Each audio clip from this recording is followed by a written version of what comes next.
나의 눈이 이것을 다 보았고 나의 귀가 이것을 듣고 깨달았느니라. 너희 아는 것을 나도 아노니 너희만 못하지 않으니라. 참으로 나는 전능자에게 말씀하려 하며 하나님과 변론하려 하노라. 너희는 거짓말을 지어내는 자요 다 쓸모없는 의원이니라. 너희가 참으로 잠잠하면 그것이 너희의 지혜일 것이니라. 너희는 나의 변론을 들으며 내 입술의 변명을 들어보라. 너희가 하나님을 위하여 불의를 말하려느냐? 그를 위하여 속임을 말하려느냐? 너희가 하나님의 낯을 따르려느냐? 그를 위하여 변론하려느냐? 하나님이 너희를 감찰하시면 좋겠느냐? 너희가 사람을 속임같이 그를 속이려느냐? 만일 너희가 몰래 낯을 따를진대 그가 반드시 책망하시리니 그의 존귀가 너희를 두렵게 하지 않겠으며 그의 두려움이 너희 위에 임하지 않겠느냐? 너희의 격언은 재 같은 속담이요 너희가 방어하는 것은 토성이니라. 너희는 잠잠하고 나를 버려두어 말하게 하라. 무슨 일이 닥치든지 내가 당하리라. 내가 어찌하여 내 살을 내 이로 물고 내 생명을 내 손에 두겠느냐? 그가 나를 죽이시리니 내가 희망이 없노라. 그러나 그의 앞에서 내 행위를 아뢰리라. 경건하지 않은 자는 그 앞에 이르지 못하나니 이것이 나의 구원이 되리라. 너희들은 내 말을 분명히 들으라. 내가 너희 귀에 알려줄 것이 있느니라. 보라, 내가 내 사정을 진술하였거니와 내가 정의롭다 함을 얻을 줄 아노라. 나와 변론할 자가 누구이랴? 그러면 내가 잠잠하고 기운이 끊어지리라.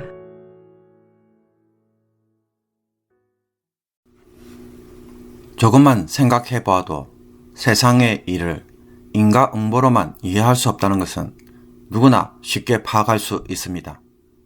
이런 지혜는 이론적이거나 피상적인 것이 아니라 욥이 직접 자신의 눈으로 보고 귀로 듣고 깨달은 것입니다.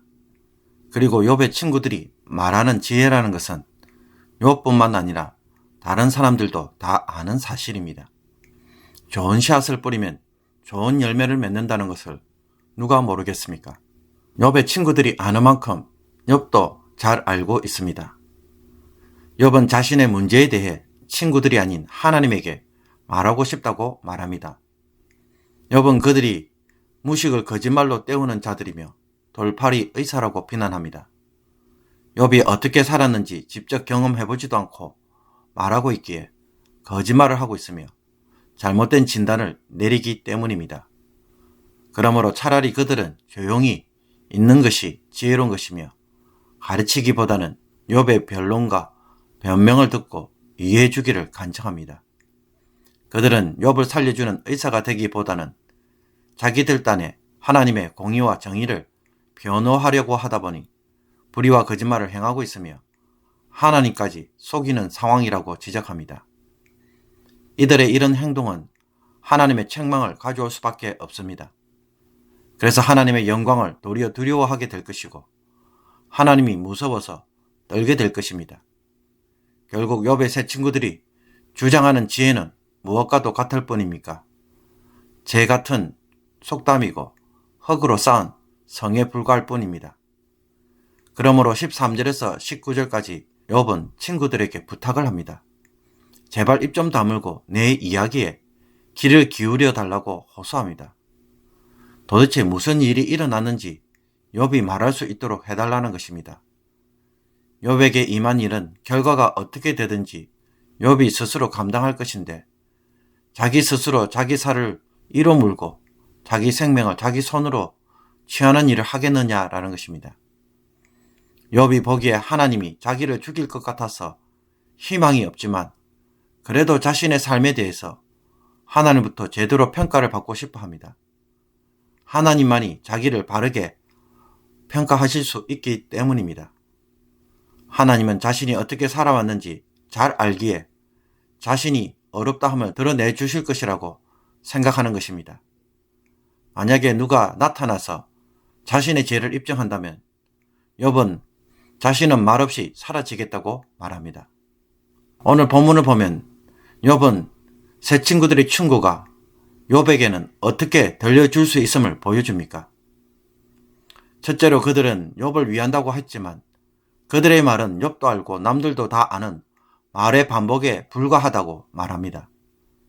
욥에게 대단히 특별하게 해주는 말처럼 하였지만 실상은 모두가 다 아는 말을 가지고 와서 지혜롭게 말하는 것처럼 보였을 뿐입니다. 그러므로 내가 남들에게 위로해 주겠다고 하는 말들은 대단한 것처럼 보이지만 실상은 누구나 다 알고 있는 사실일 때가 많이 있습니다. 그들이 힘들어하는 것은 이런 상황에서 뭘 할 줄을 몰라서 괴로워하는 것이 아니라 슬픔이나 고통이 너무 심하기에 마음이 무너진 것입니다. 그러므로 우리가 고난당한 자를 위로하기 위해서는 무엇을 먼저 일으켜 세워져야 하겠습니까? 무너진 마음, 괴로운 심정을 일으켜주는 것이 더 필요하다는 것을 보여줍니다. 그리고 둘째로 욥은 그들의 말은 거짓말이며 돌팔이 의사의 진단에 불과하다고 말하였습니다. 이미 언급한 것처럼 욥과 그 가족이 어떻게 살아왔는지 직접 보지도 않고 속단하였기에 전혀 상황에 맞지 않는 말을 하고 있는 것입니다. 그들은 자신의 지식과 신념으로만 판단하고 말하였습니다. 욥을 치유해주고자 한 말이지만 실제로는 아무것도 해줄 수 없는 무능력한 의사가 된 것입니다. 내 입장에서 이해하고 말할 것이 아니라 상대방의 사정에 대해 충분히 보고 듣고 난 뒤에 말을 해도 늦지 않습니다. 타인에 대한 성급한 판단은 잘못된 평가를 가져오고 그것은 상대방을 치유하기보다는 상처를 줄 뿐입니다. 내 입장에서 이해하는 것이 아니라 상대방의 입장에서 먼저 이야기를 들으라고 하는 성령의 음성을 들을 수 있기를 원합니다. 셋째로 욥의 친구들이 욥에 대하여 이처럼 피상적으로 대할 수밖에 없는 이유는 욥을 위로하기보다는 욥의 무죄 주장에 대하여 발끈하여서 하나님을 도리어 변호하는 일에만 급급했기 때문입니다. 병문안을 갔는데 너무 힘들어서 그냥 천국이고 지옥이고 다 상관없다. 확 죽었으면 좋겠다고 친구가 말하자 옆에 있던 신앙이 좋은 친구가 그런 말을 하면 안 된다고 하면서 신학적으로 따지며 책망한다면 어떻게 되겠습니까? 욥의 친구들은 욥과 대화를 하면서 하나님의 선하심과 의로우심을 지켜내고 싶은 마음에 실상은 욥과 싸우고 있었던 것입니다. 위로를 하고자 했다면 위로의 말이 필요한 것이지 신학적으로 혹은 신앙적으로 잘잘못을 평가하는 말은 지혜롭지 못함을 보여줍니다. 논쟁을 하면 결국 누군가는 잘못 판단하고 있다고 평가할 수밖에 없는데 그렇게 되면 어떤 결과를 가져오겠습니까? 성패로 끝나는 관계라고 한다면 어느 쪽이든 섭섭하고 상처만 남을 것입니다. 위로하고자 할 때 잘못을 따지는 일은 아무런 도움이 되지 못합니다. 때론 잘못된 길을 걸어가고 있어서 당장이라도 돌이키도록 하는 것이 더 나은 것처럼 보입니다. 그러나 아무리 급해도 논쟁으로 이미 마음을 닫으면 그 뒤에는 그 어떤 권면과 좋은 말을 해도 듣지 않을 것입니다. 문제를 만날 때 정확한 상황 판단이 중요하기는 하지만 그 판단으로 사람을 판결하는 말과 행위는 참으로 조심해야 할 것입니다.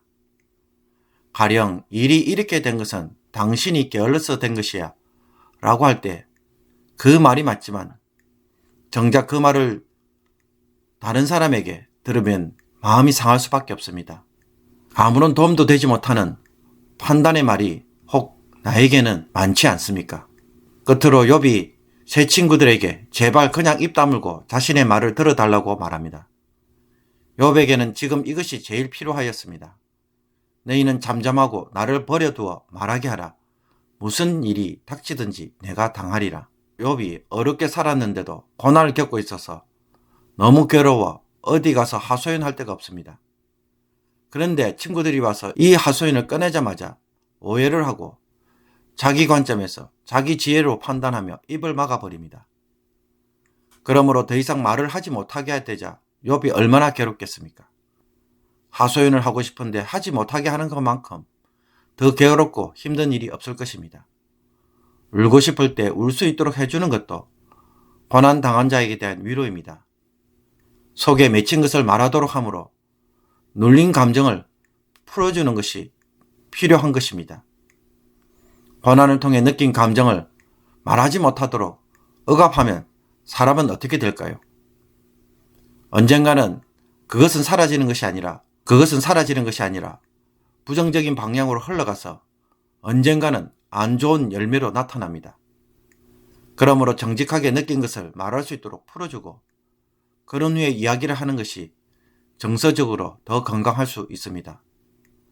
힘들 때 마음에 맺힌 것을 다 말하고 그 감정을 자유롭게 표현할 수 있도록 도와야 훗날 추라움에서 빨리 자유케 될 것입니다. 그러므로 오늘 이 말씀을 통해서 가정에서 남편이나 아내 혹은 자녀들에게 내가 보기에 답답해서 함부로 말을 하거나 잔소리부터 나오는 습관이 있다면 이 말씀으로 우리의 모습을 되돌아보기를 원합니다. 낙심해 있을 때에 일로만 판단하는 것이 아니라 그 마음을 먼저 보고 그 마음이 말하는 소리에 귀를 기울이며 감정을 풀어주는 일에도 우리가 도울 수 있는 자들이 되기를 원합니다. 우리 가운데 신경 써주기를 원하는 사람이 있다고 성령이 말씀하고 있지는 않습니까? 다른 사람을 위로하는 방식에 있어서 내 중심적으로 하고 있다고 책망하고 있지는 않습니까? 혹은 어떻게 위로해야 할지 욥을 통해 잘 배우라는 성령의 음성에 오늘 순종으로 응답하는 삶이 되기를 주님의 이름으로 축복합니다. 기도드리겠습니다. 하나님 아버지, 다른 사람의 사정을 모르고 내 입장에서 함부로 먼저 판단하는 습관을 바꾸어 주옵소서. 마음을 먼저 볼 수 있게 하시며 맺힌 마음을 풀어주고 충분히 이해할 때까지 침묵하는 법도 배우게 하여 주옵소서. 위로한다고 하면서 내 방식으로 상처를 입힌 자들도 있습니다. 용서하여 주옵소서.